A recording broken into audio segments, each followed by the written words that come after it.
Right, it's time to do like a market review for yesterday's trading and today's trading. For yesterday's trading, I'll do an additional where I'll talk about what I saw, and I'll talk about in hindsight what I should have seen, what I should have seen that I probably did not take note of, but in hindsight, I understand it now. Let's remove the break even and the stop loss at 50%, because that is no longer necessary. Okay, I think I just remove all of these. Should be told. Yeah, let me just remove all of this. I don't need this.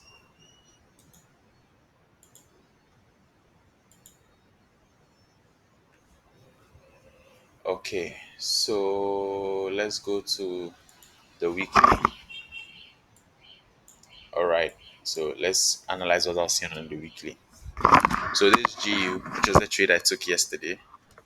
So on GU, I'll analyze GU, EU, and DXY very quickly, at least on the higher side frames, just so that we understand what was going on.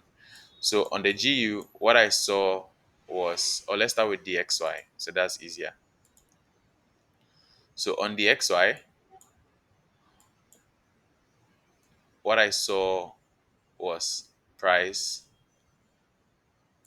Price was generally in a downtrend, and price hadn't reached here yet. So I know we have a fair value gap here that needed to be filled. All right, that's the general idea I have for this side. When we drop down to the daily,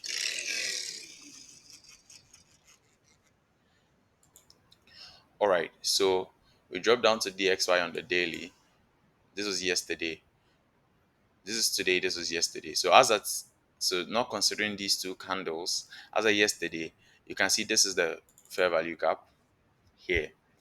So I was expecting that with the kind of close we had here, I was expecting price to begin to push down, generally speaking, because that's a very nice rejection of a weekly fair value gap after the fair value gap had closed. I was, however, mindful of the fact that we still had another fair value gap here, which price could have actually just gone to take it out, because ideally, when you're dealing with fair value gaps, you want to draw from the top to the bottom, right? And then you want in the discount period. So this is a very discounted price. I didn't expect price to get so discounted, so that's on my side. But yeah, but then it happened. So, and it's one of those things, because ideally I've also seen a lot of scenarios in my back testing where price will just take off completely without you. So I wasn't too bothered about it, honestly speaking. Uh, it was a risk I had to take. If I would have regretted if I didn't take that risk. On the 4 hour, I don't really need to analyze the 4 hour for that, because 4 hour is mainly for taking profits and understanding where the price might be trying to draw to. But now that price has entered this fair value gap, it may close it, it may not close it, and then it might drop. But right now, from what I'm seeing, it may or may not. It's still very difficult to tell yet, because price just started moving. All right. On the Let's analyze EU or GU. Let's do GU first. All right. So on the weekly for GU, I have this monthly fair value gap that we just spiked into last month. And I think I already gave an analysis for what I think is going to be happening with GU this month and the other DX USD pairs. On the weekly, we have a fair value gap here. Same scenario, very similar to what we saw on DXY. We have a fair value gap that is right here. There's an This fair value gap, I was just looking for it to be uh, a place where price will just bounce off and start to push up.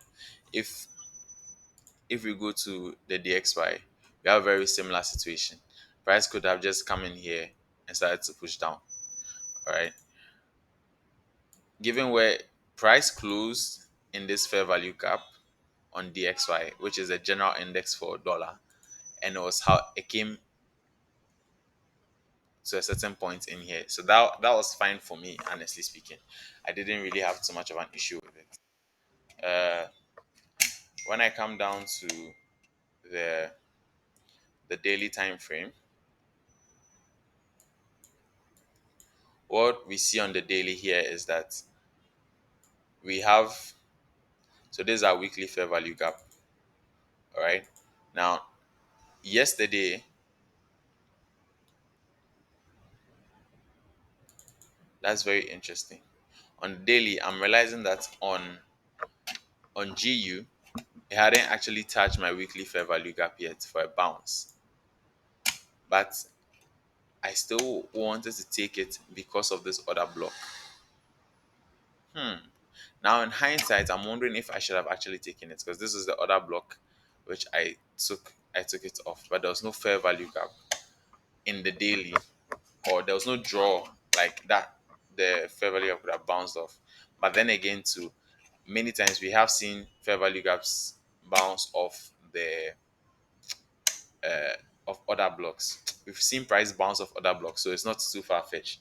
So I was looking at this other block, as well as at that time I was looking at the fact that the other block, it tapped into this and it rejected. I remember thinking that we could have the consequent encroachment of this other block breached, or I would want to see it hit into into the mean threshold, sorry, of this other block to really know how price is going to react of it, right? But I didn't have that, so I think that was a confluence I should have waited for, but that's fine. Like that's fine because I was looking at the DXY as well, so I'm not too bothered. Uh, we come down to the 4 hour.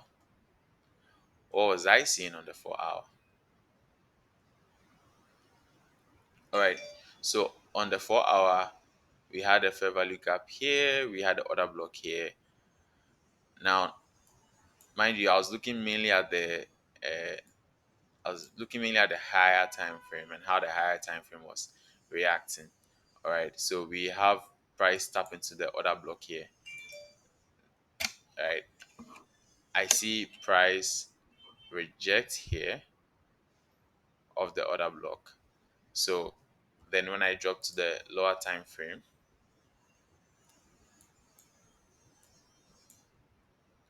give me a second. So yes, on the lower time frame, I was just waiting for an entry, given the fact that I was looking at some the higher time frame, which was an order block, to see if price was gonna react off and just go right.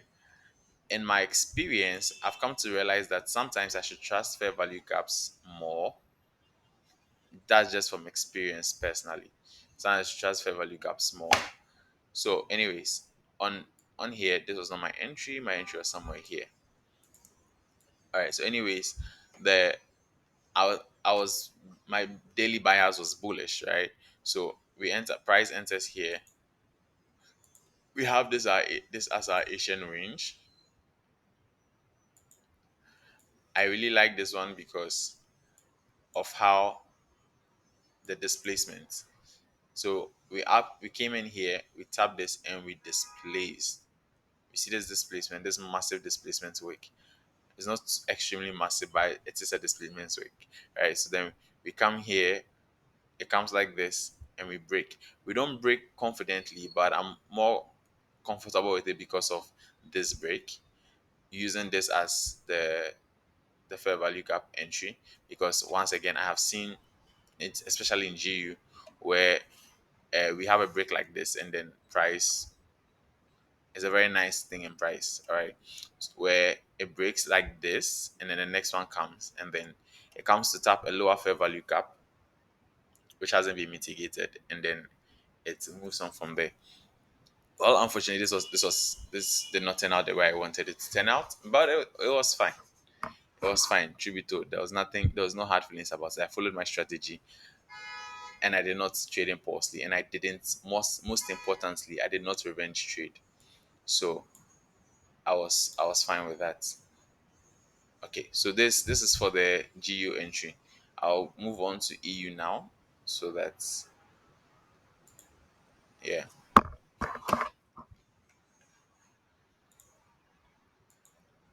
So I took EU today. EU trade was taken today, a few moments ago actually, before recording this. So on EU, on a weekly time frame, I have my weekly fair value. I have a weekly fair value gap here, but I'm not looking at that because, as you can see, price is in an uptrend. This weekly fair value gap will most likely more be important when price is dropping. I want to say something now, though. Like after yesterday's trade, I'm really glad I did not allow it to affect my mind too much because I felt like it could have easily had like an effect on my mind. But that's just by the way. Uh, anyway, so like I was saying, we see price come in here. We have this buy side liquidity that was taken out somewhere here. That was on a weekly. That's a weekly buy side. I just remembered, so I think I had to put it there. So we had price take out this weekly and then close the volume imbalance that we had resting just here. Now the ideal thing is that when we see price take out liquidity like this, buy side liquidity like this, what we are most likely expecting is because it took out buy side here, there's such a very strong candle all in 1 week. Took it out here. The next thing we're expecting is which left a lot of imbalances as you see when we drop to the daily chart. So the next thing we are probably looking at is price heading to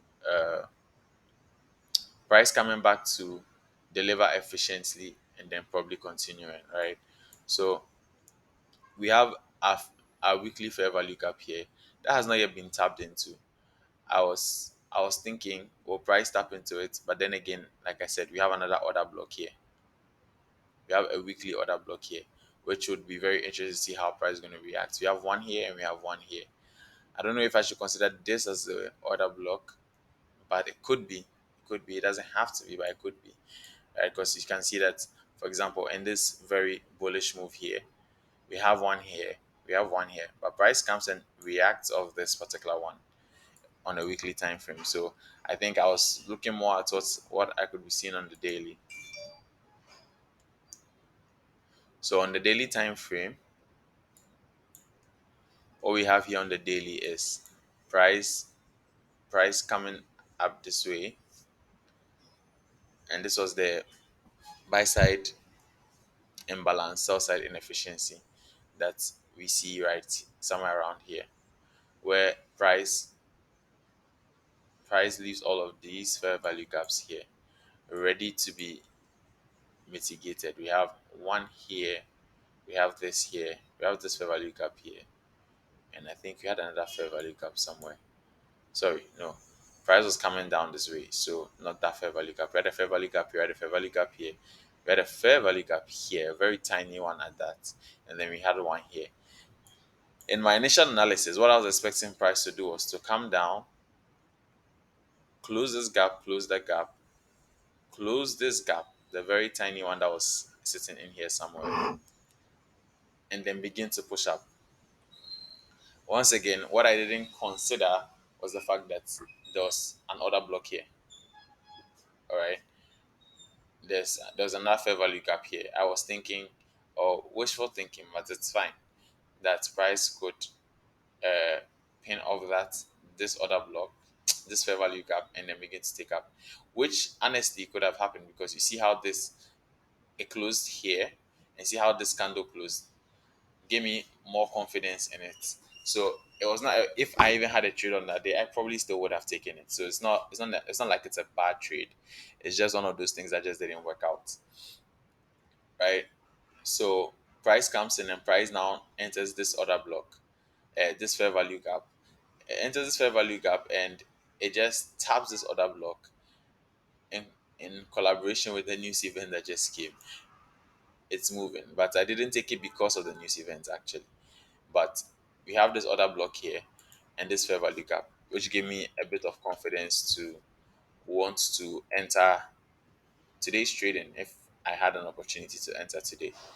So we come down to the 4 hour.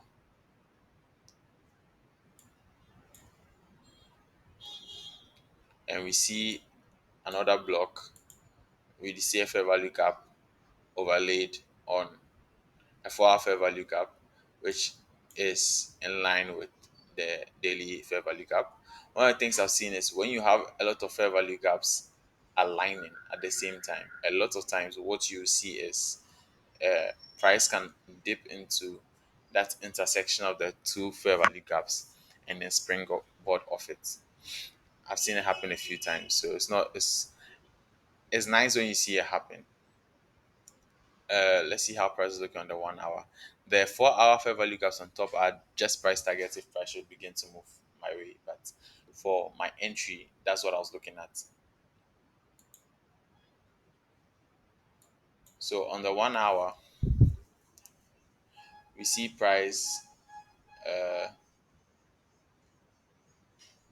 15 minutes. Let me go to 15 minutes because that's my entry.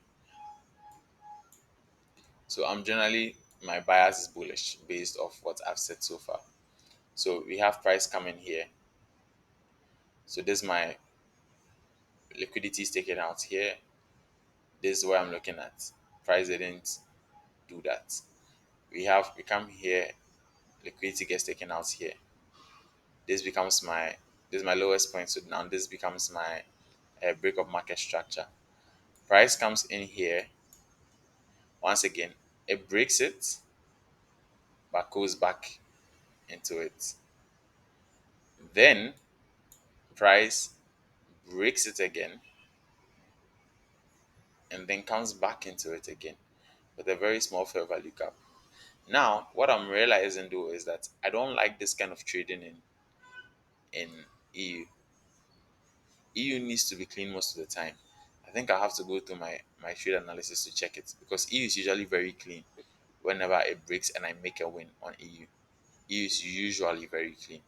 So I'll have to look at this if it's not because I don't like how it came back in and closed inside the BOS, the break of market structure.